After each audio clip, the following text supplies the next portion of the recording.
This is Exhaustion Levels.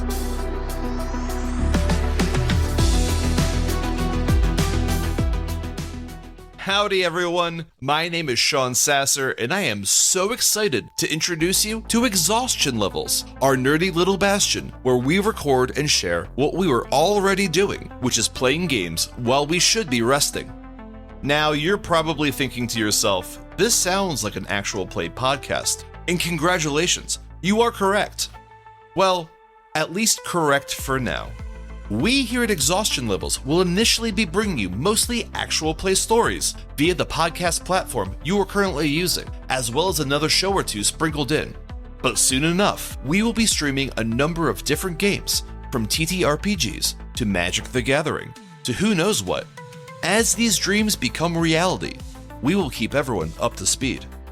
But instead of me rambling about what we will be, let me introduce you to the players who make us what we currently are.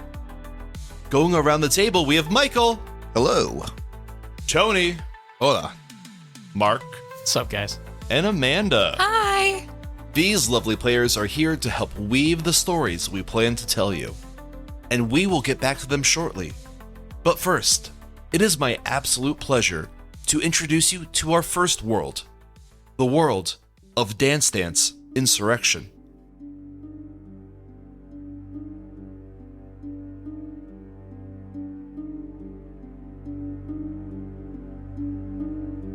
Our story takes place in the unified Northern Territories, a land of love, dancing, and free expression of all kinds.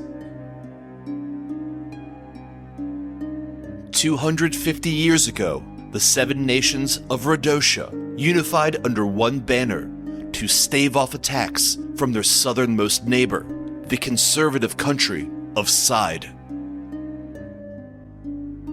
Since their unification, the UNT has been both peaceful and prosperous. Or at least they were, until 4 years ago. Side had once again decided to stoke the flames of war, though this time the conflict was not only about ownership of natural resources. The War of Expression, as it would later be called, began over what the government of Side viewed as vulgar, excessive, and fruitless uses of natural resources in the forms of the arts and humanities. Now, while Side began this war, as it did the previous one, it was the UNT who quickly took control. Keenly aware of the aggressive tendencies of their southernmost neighbors, this time they had prepared. After staving off attacks from Side, the territories countered with a full land invasion of their own. Fearing that they would not only lose the war, but also their nation as a whole, Side utilized a new weapon, something that they had been developing for years, and a tool that the UNT had only found out about a few short months ago. While both nations knew of the weapon's potential, neither could have predicted its devastating efficiency. Harnessing the power of the elements, these elemental bombs, or E-bombs, would release destructive waves of pure elemental magic, and that is exactly what they did. On a quiet, unassuming fall evening, far away from the ravages of the war, dozens of Side aircraft dropped elemental bombs along the center band of the UNT. Upon detonation, the bombs created an impassable band of magical ruin hundreds of miles wide, separating the nation into two halves. Shortly after these devastating attacks, the UNT responded with their own newly developed E-bombs, leveling several of Side's largest cities. With mutually assured destruction facing both nations, a ceasefire and eventual treaty was formed.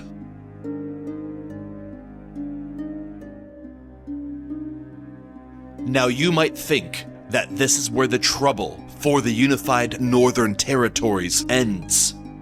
But this is only where our story begins. As the War of Expression began, so did a vocal anti-war movement, forming in the northwestern region of the Unified Northern Territories. A group called the Fatherless began organizing protests and gatherings to denounce the violence taking place. Over time, as the war took shape and evolved, so did the Fatherless's message. Originally preaching against violence of all kinds, the Fatherless started to denounce the ideologies that they believed led to the war.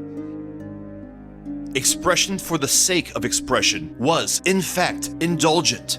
And, according to the Fatherless, if cultural conservatism would lead to the end of future conflicts, it should be embraced. While the Fatherless's anti-war message was passively echoed by many, their stance on free expression being linked to war was received with active enthusiasm. Gatherings went from hundreds of participants to thousands. Radio broadcasts turned into television shows, and peaceful protests, as it often happens when ideology is involved, became violent. In a matter of months, 8 successful attacks on government buildings took place in the northwest of the territories.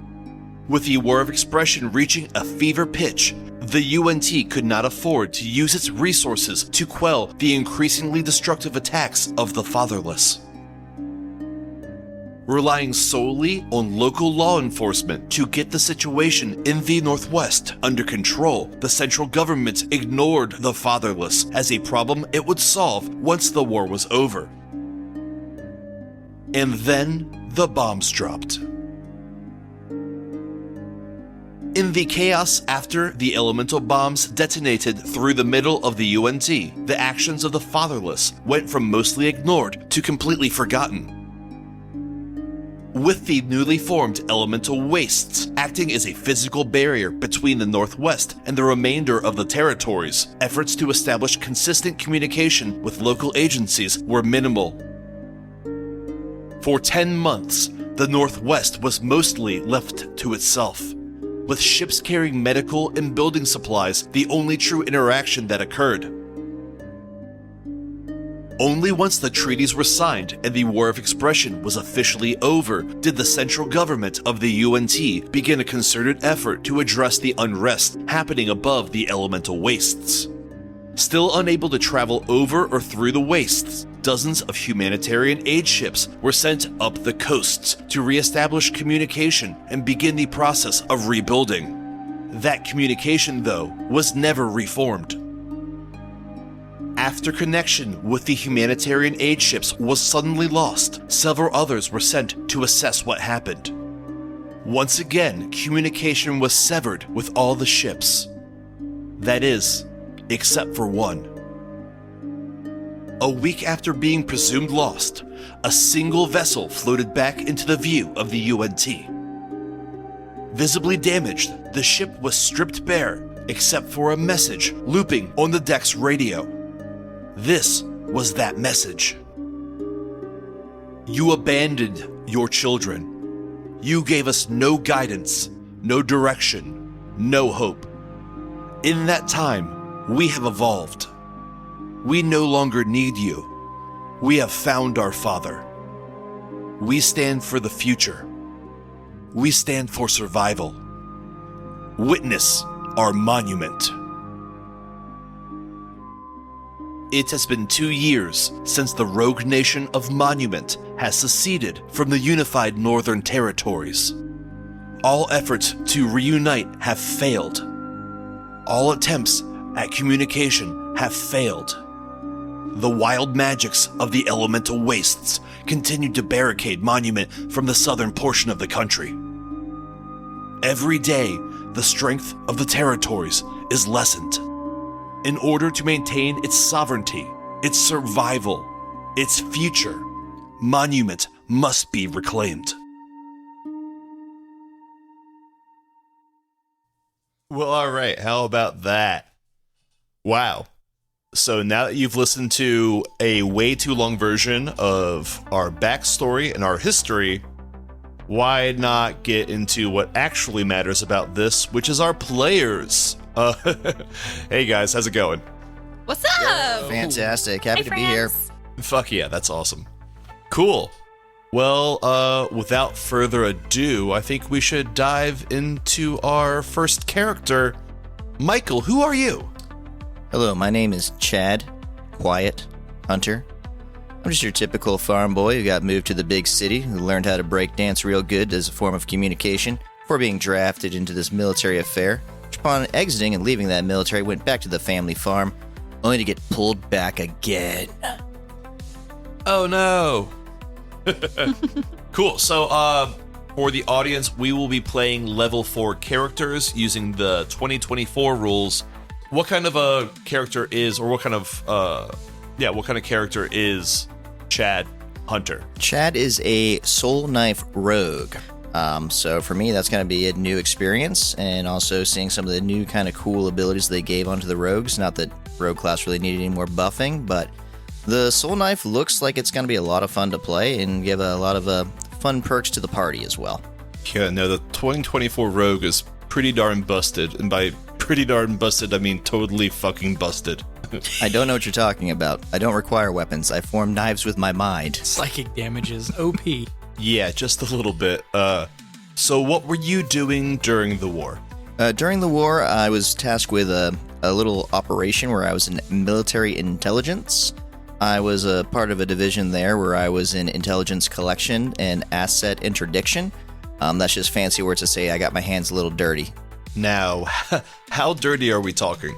Ooh, slimy, grimy. Gotta rub that off with something, maybe bleach. I'm not sure. We did some things. We're not proud of everything that Chad did, but Chad had to do what Chad did. Secure the win, get the W for the boys. Hell yeah, that's awesome. Okay. Cool. Let's move on to Tony. Tony, who are you playing? I am Ricardo Montoya, a man from the Gallo Islands.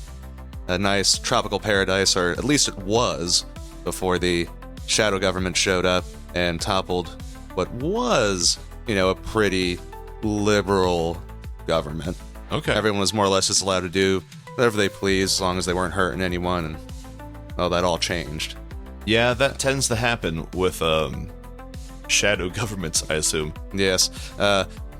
So, originally, my character was, came from a farming community. His mom worked in the sugarcane fields. His dad was a rooster trainer. So when my family fled the island, they got to Playa del Ocho. Unfortunately for us, there were no sugarcane fields. We got restaurant jobs like most immigrants are wont to do. Unfortunately, the things that my family did to make a living weren't really available, so as soon as I turned 18, joined the military. It's a much better pay rate than dishwashing. And you are the oldest of the group, right? Yes. I'm early 30s, like cool. 31, 32. So I'm definitely the dad of the group. I mean, obviously you're like the face of the party, right? The mustache of the party, maybe. I mean, with the accent, I need you to quote Princess Bride, please. There's going to be a lot of talking, and you're going to have to do I need you to do it. Oh, no, I will. Okay. No, like right now. I'm sure we'll have plenty of opportunities to dive deep into quoting, but for now, let's move on to Amanda. Hey, Amanda, who are you playing? So hi, I'm gonna play Stevie Wims. She is a trickery domain cleric, so I feel like that's gonna be super fun. Absolutely. Stevie is a theater girly. She grew up on the streets, found herself in a theater that became her home. Loves pop culture, loves music, loves dancing. Cool. So, what did you do during the war? When the War of Expression broke out, Stevie was brought in as a combat medic. Okay. So she was on the front lines, entertaining the wounded, healing the wounded, seeing the nitty-gritty of the battle itself. So. Love it. Cool. So, so we have one more player to introduce to everyone. What's up, Mark? What's up? Yeah, so I'm going to be playing an artificer, especially an alchemist. I am probably the only cross class here at the table. I have 1 level in fighter, but yeah. So my character's name is Edward Stonebridge. He's kind of a laid back dude. He's like 21. Think of like Cali Surfer Kid, really. Okay. Long blonde hair, kind of like tan. His parents, funny enough, worked on creating the bombs, and they wanted him very much to follow in their footsteps, and he was completely against that. So he joined the military, but he worked as an engineer. He worked on a couple of like helicopters and stuff like that, mostly aircraft. But yeah, so he did his little stint, got out, and decided that him and his family needed some space. So he rented himself, along with a couple of his friends, a house on the outskirts of the town that his parents lived in, and started doing some pretty interesting things while he was there. I don't know if we want to talk about it now or... Yeah, absolutely. So he basically created a pirated radio station at his rented house, which was pretty dope. Yeah, no, pirated radio definitely sounds pretty artificery. So it was a lot cooler than like your normal stuff. This wasn't like what do you call it, PBR or PBS or whatever they call it. Yeah, it wasn't. I would happily have a PBR right now. I mean, I could go for a PBR, but you know. Oh, I thought you were talking about pro bull riding. Oh no. That is in fact what we are talking about. Okay. So what was on this pirated radio station? Mostly he was trying to let other people know about the shady shit that the government was doing. And We're talking like tinfoil hat. Oh yeah, theorists. definitely Just conspiracy theories. 100%. Okay, that's fine. I think we'll just have to see how that plays out in game. But I think for now, let's talk about how this kind of came to be. This game, I believe it came up. Was it Amanda that came up with the idea of it while we were watching 80s movies? I think so. Was it me? I mean, it sounds like something I would say. I want to feel that it was a collective thing, but it could have been her. It for became sure. a collective If it was just thing. one person, it would have been her. There was a progression here. So originally, this was just a one-shot with everyone playing as bards. That is Then correct. it became, Yes, well, right. okay, a one-shot, but we'll open up to every class. But we sat down, me and Sean had cocktails, and we looked through every class, looked through every subclass to find appropriate subclasses for the artistic expression of dance in the Dance Insurrection one-shot. And then now, this is a full-blown campaign. We've dropped the restrictions and are now just opening it up to create something entirely new. Right. And for an audience. It's evolved quite a bit. I mean, It's pretty crazy, the progression of it. oh my really. god, it's This one shot is nuts, ridiculous. guys. It escalated, it escalated This real one shot fast. has 11 This bad chapters. movie night Right. has turned into something wild. Exactly. No. Yeah. This one shot quickly became a like 100 shot. Yeah, something Easily. like that. Oy. Once we started really understanding the depth that we could go here, and like once Sean actually wrote out some stuff, was like talking to us about it, we're like, oh, this thing has legs. Okay, all right, we could do this. Speaking of stuff that I wrote for this, let's get a bit more into the history of this place and some important things about Radosha itself. Let's talk about the pantheon that's here and the 3 main gods that make up that pantheon. So the first one is the Cynosure.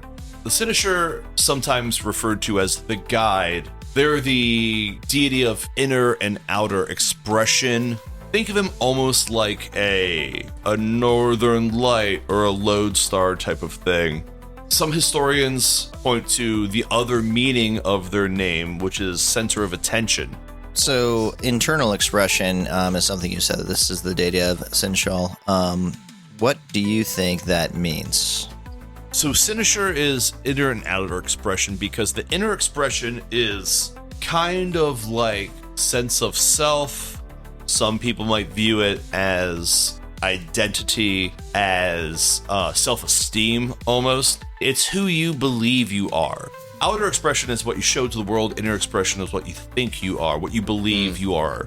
moving on to our next deity, we have the altar. Now, the altar is the deity of creation, change, and structure, representing those who are never satisfied with how things are. Think your sculptors, builders. So physical creatives. So again, Yeah. physical medium, artistic expression, your architects are even involved in this. Right. Maybe some engineers as well. But then the medium that we're talking about, I mean, whether it be clay, even paint at that point. But yeah, okay. That's the, Your visual. the altar. Yeah, exactly. And, okay. So the last deity that we have is the totem, which is the deity of the collective, collaboration, the aggregate, representing those who create the plan and support others. So anyone whose job it is to bring people together, to plan, to execute, the people who really kind of take control of a situation. I imagine Kermit the Frog right now as he's attempting to wrangle that entire cast so they can get the Muppet Show on. Yeah, no, That's that is exactly it. Totem the god here. Sorry, I had to. So, these three deities that we're talking about, we're talking about Censure, Altar, and Totem. They actually work kind of together in like a very symbiotic relationship, it feels like. Yeah, you don't really have an understanding of... I think it's kind of hard for mortals to truly understand exactly like how deities are or what they interact with or how they interact with each other. Because, I mean, you don't really know, like, are they corporeal? Do they just have an energy or a force? Are they the, like, cosmic representation of, like, the tenets or what people have made them into being? Is that kind of like a Theros situation where Yeah. belief has created the deity? It could be that, or more realistically, if they don't have a form, which we don't know yet, we'll learn that as we go, they are just the explanation for something that naturally happens. Similar to like how there are, our deities of modern world today. Are these deities also like places of worship? Are there going to be temples? Are there going to be churches? Things of that like nature. Whenever there is worship, Okay. there is a place of worship. Okay. Yep. And each individual deity has their own symbol. Sweet. And, ways of worshiping them. I think we've gotten to a place where we have a lot of the groundwork laid out. We've already discussed basically the history of the world. We've gone through characters. We've gone through the pantheon. Yeah, I think we're moving towards a really good spot right now. And I guess first session coming up, we're looking at obviously, like, what brings the party together, how do we all tie to each other, Of course. what are setting us on our course. But then I'm hearing we're going to an elemental waste, which was, produced by byproduct of war. What can you tell us about the elemental waste and what we might have to think about? Absolutely. That's a wonderful segue into another portion of our game. So the elemental wastes are the product of the elemental bombs that were dropped. Again, these bombs, basically, instead of uranium, they are pure elemental magic. So now we have, the four main elements: water, fire, air, and earth. Where's Heart? Heart? Right here, baby. Yeah. There it is. So, two of those were utilized in the three bombings, the fire and water bombing. Now, to the east, the main bombings were the fire bombs. I mean, the fire burned so hot that it turned the land into almost a glassy type of surface, which is why it's called the Glasslands. And so it's a different, unique type of a desert terrain.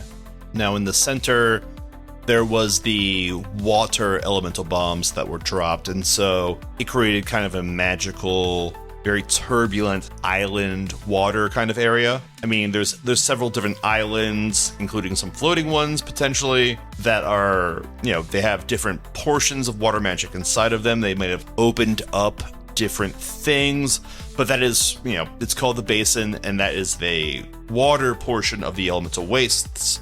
And then there is, to the far west, our last bombing, which is kind of it's almost like a destructive, like, cradle of life type of area, which is why this area is called the Cradle.